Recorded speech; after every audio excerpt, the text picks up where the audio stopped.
Film की शुरुआत में हमें दो सिस्टर्स से मिलवाया जाता है जो एक नई चर्च के लिए काम कर रही थी। सिस्टर पैक्सटन और सिस्टर बर्नीज इन्हें चर्च के लिए न्यू मेंबर्स लेकर आने थे। जिन लोगों ने उनकी ऑफर एक्सेप्ट की थी, ये लोग उनके घर जाकर उन्हें चर्च के लिए इन्विटेशन देने वाले थे। रास्ते में इन दोनों सिस्टर्स को कुछ लड़कियां मिल जाती है जो सिस्टर पैक्सटन को बुली करती है और सिस्टर पैक्सटन दुखी होकर रोने लग जाती है, जिससे हमें पता चलता है कि वो बहुत भोली और बहुत नरम दिल की है। ये देखकर सिस्टर बर्नीज उन्हें समझाती है कि आपको अपने आप को मजबूत करना होगा, ऐसे रोने से कुछ नहीं होगा जिंदगी में। बातें कहते हुए ये लोग मंजिल पर पहुंच ही गए थे। रास्ते में बारिश भी होना शुरू हो गई थी और ये दोनों भीगे हुए भी थे। ये लोग आए थे मिस्टर रीड्स के घर, जिन्हें रिलियन के बारे में कुछ सवाल करने थे। मिस्टर री इन्हें घर के अंदर बुलाते हैं, लेकिन बर्नीज कहती है नहीं, हम अंदर नहीं आ सकते। हमारी चर्च का एक रूल है कि अगर घर में कोई लेडी ना हो तो हम उस घर में नहीं जाते। तब यहाँ रीड ने कहा मेरी वाइफ है और वो किचन में ब्लूबेरी पाइस बना रही है। इन्हें ब्लूबेरी की खुशबू भी आ रही थी घर से। इसलिए उसकी बात मानते हुए ये दोनों घर के अंदर चली गई। साइकिल्स इन्होंने अपनी बाहर ही पार्क कर दी थी। घर जाकर इन्होंने अपना गीला कोट उतारकर रीड को दिया और वहाँ बैठ गई। ग्रेट ने इनसे कहा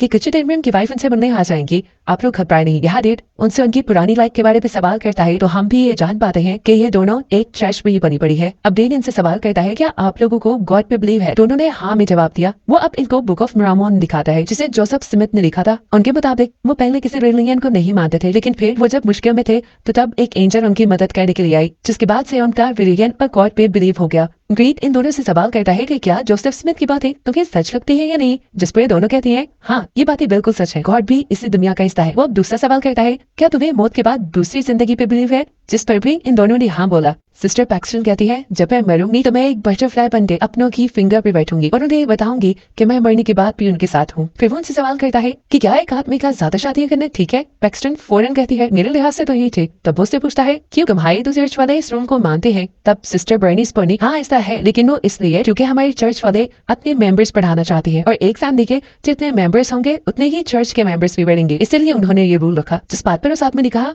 नहीं ऐसा नहीं था, मैं बताता हूँ। जोसेफ ने अपनी अय्याशी के लिए ज्यादा शादियां की थी पर उसको फॉलो करते हुए ये लोग ज्यादा शादियां करने लगे और इस सब को रिलीजन का नाम दे दिया। ये सुनकर अब दोनों सिस्टर्स एकदम से बहुत ज्यादा हैरान हो गई। इस आदमी को तो उनसे ज्यादा नॉलेज था। फिर उसने इन दोनों को बताया कि मैंने काफी सारे रिलीजन पढ़े हैं और अब तक का मेरा निचोड़ ये है कि तुम जितना ज्यादा जिस रिलीजन को पढ़ोगे तुम्हें लगेगा कि तुम उतना उस रिलीजन को कम जानते हो। इसके बाद वो उठकर लॉन से कमरे की तरफ चला जाता है और कहता है कि अगर तुम मेरी वाइफ से मिलना चाहते हो तो अंदर आ जाओ। इन लोगों को कुछ गड़बड़ लग रही थी, अंदर बिल्कुल अंधेरा था। यहाँ पर पैक्सटन ने जैसे ही कैंडल मोड़ी तो वो ब्लूबेरी फ्रेग्रेंस कैंडल थी और इससे ये लोग जान गए कि वो आदमी झूठ बोल रहा था। उसकी वाइफ नहीं थी उसके घर और न ही वहाँ कोई ब्लूबेरी पाई बना रहा था। कुछ गड़बड़ महसूस होने पर ये लोग चर्च में कॉल करने का नाटक करते हैं, लेकिन ये आदमी कोई कच्चा खिलाड़ी नहीं था। इन्हें बताता है कि इसके घर की दीवारें मेटल की बनी है, जिसकी वजह से कोई सिग्नल भी अंदर नहीं आता और यहाँ की आवाजें भी बाहर नहीं जाती। इन्हें जब ये एहसास हुआ कि यहाँ पे ट्रैप हो चुकी है तो सिस्टर बर्नीस ने कहा कि हमें उस आदमी से बात करनी चाहिए, शायद तो हमें यहाँ से जाने थे। ये लोग आगे बढ़कर उसको फॉलो करते हुए एक कमरे में चले गए। ये कमरा बिल्कुल एक चर्च की तरह बना हुआ था। आते ही उन लोगों ने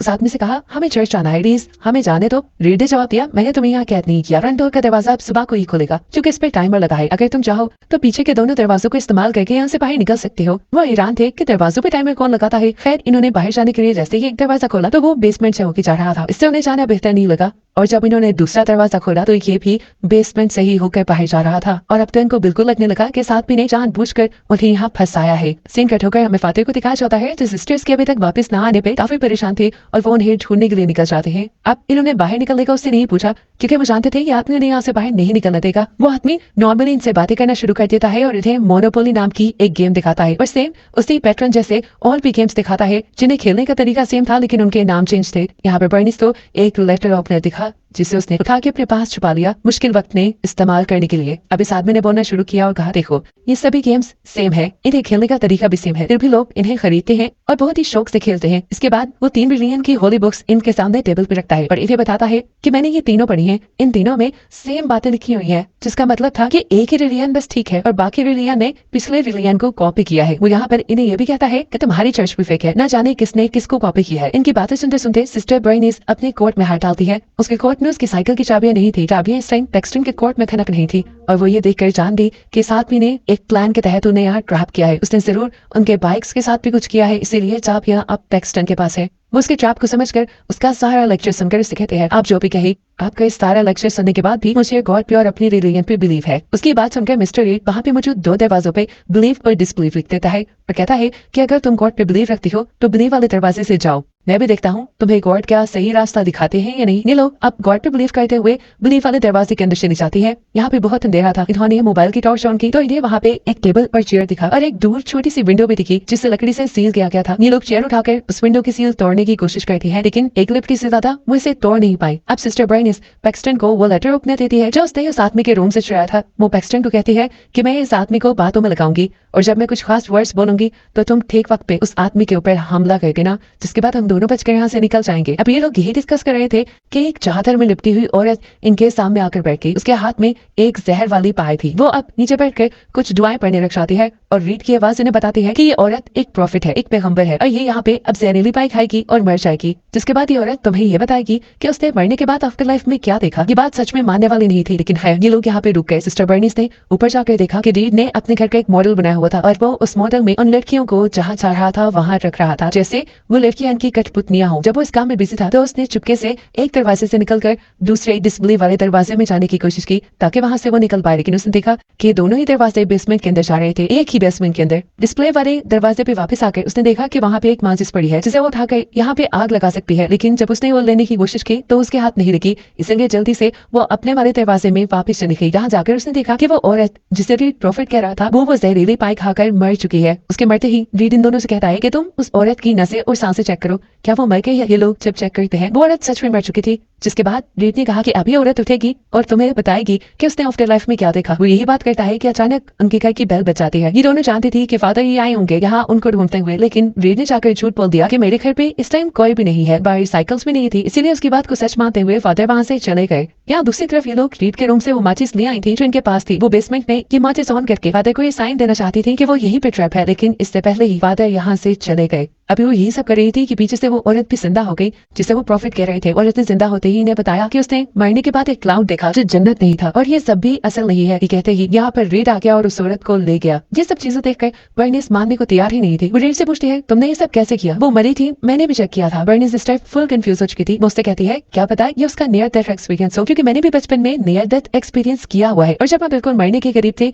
तब मैंने भी ऐसी ही कुछ चीजें हेलुसिनेट की थी, लेकिन फिर गॉड ने मुझे एक नई लाइफ दी थी। ये सारी बातें करके असल में सिस्टर बर्निस रीड को डिस्ट्रैक्ट कर रही थी। बातें कहते कहते वो जोर से मैजिकल अंडरवेयर कहती है ये नहीं, वो टाइम था जब पैक्सटन ने रीड के ऊपर हमला करना था। इससे पहले कि पैक्सटन उसे मार देती, रीड जल्दी से अपने पास से एक चाकू निकालकर सिस्टर बर्निस का गला काट देता है, जिसे देखकर पैक्सटन छंछला गई। उसने पूछा ये क्या किया तुमने, जिस पर रीड ने कहा कि ये लड़की असल नहीं है, ये एक स्टिमुलेशन है। वो अब उसे मारने के बाद के कहते हुए हाथ से एक चिप निकालता है और उसे कहता है देखो ये इसकी चिप, जिस पर पैक्सटन कहती है ये चिप नहीं है, ये बर्थ कंट्रोल के लिए एक इम्प्लांटेशन है। और मैं जानती हूँ तुमने जो सब किया वो कैसे किया। वो औरत जिसे तुम प्रॉफिट कह रहे हो वो सच में मरी थी, लेकिन फिर पहले मारने वाली औरत और दूसरी औरत दोनों चेंज थी। मैंने देखा था उनके बैठने के तरीके भी चेंज थे और इन औरतों के बदलने का काम तब हुआ था जब हम लोग ऊपर माचिस लेने के लिए आए। ये सब तुम्हारा कंट्रोल प्लान था और मैं जानती हूँ कि बेसमेंट में जरूर कोई गला भी है जिसके अंदर वो औरत अभी मरी पड़ी होगी। रीड उसकी बातें सुनकर हंसने लगता है और उसे कहता है तुम ये सब साबित कैसे करोगी। तो पैक्सटन कहती है मैं वो सीक्रेट पैसेज ढूंढ लूंगी, जिस पर वो हंसने लग जाता है और कहता है यहाँ कोई सीक्रेट पैसेज नहीं। और ये सुनकर पैक्सटन दोबारा उसी बेसमेंट में जाती है सीक्रेट पैसेज ढूंढने के लिए और उसे मिल भी जाता है। हैरानकुन तौर पे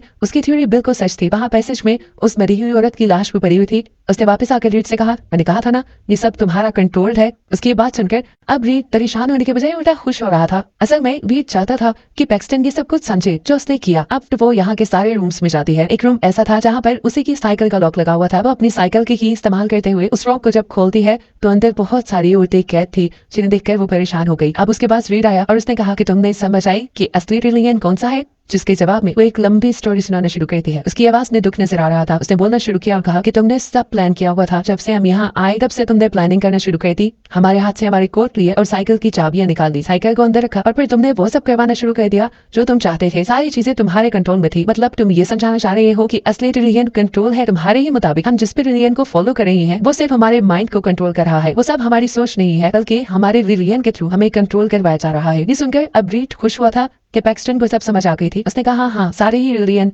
हमें कंट्रोल करते हैं। पैक्सटन को पता नहीं क्या चीज दुख दे रही थी। वो अब अपने पास छुपाया लेटर ओपनर निकालती है जो उसे सिस्टर बर्निस ने दिया था और एकदम से पीछे मुड़कर उस आदमी के गले में स्टैप कर देती है। उसे मारने के बाद वो फौरन ऊपर जाती है, ऊपर कमरे में जहाँ रीड ने इस घर का मॉडल बनाया हुआ था उसे देखकर वो यहाँ से बाहर निकलने का कोई रास्ता ढूंढने लगती है, लेकिन जैसे ही वो दरवाजों के पास आती है तो उसे देखने को मिलता है कि ये सारे दरवाजे एक दूसरे से इंटरलिंक्ड हैं। एक मेज की तरह बना हुआ है ये घर। वो इस पूरे घर में कई मर्तबा घूमी और वापस आकर वही पहुंच गई और उसे समझ आ गया कि शायद वो इस घर से नहीं निकल सकती। अभी वो इसी टेंशन में थी कि एकदम से जख्मी रीड उसके पास आया और उसके जिस्म में उसने स्टैब कर दिया। पैक्सटन भी अब मरने के करीब थी और इस टाइम पे रीड ने उससे कहा कि तुम गॉड को मानती हो, गॉड तुम्हारी बात सुनेंगे, तुम हम दोनों के लिए प्रे करो। यानी वो भी गॉड को मानता था, लेकिन पता नहीं क्यों गॉड से सब लोगों को बहका रहा था। पैक्सटन भी प्रे करती है और तब हम देखते हैं कि सिस्टर बर्नीस लड़खड़ाती हुई यहाँ आती है। पैक्सटन उसे देखकर बहुत ज्यादा खुश थी। वो यहाँ एक लकड़ी का टुकड़ा उठाकर रीड के गले में मारते हुए उसे जान से मार देती है। पैक्सटन खुश थी कि रीड मर गया था और अब उसकी साथी उसके पास थी, लेकिन कुछ ही देर में सिस्टर बर्नीस की डेथ हो गई,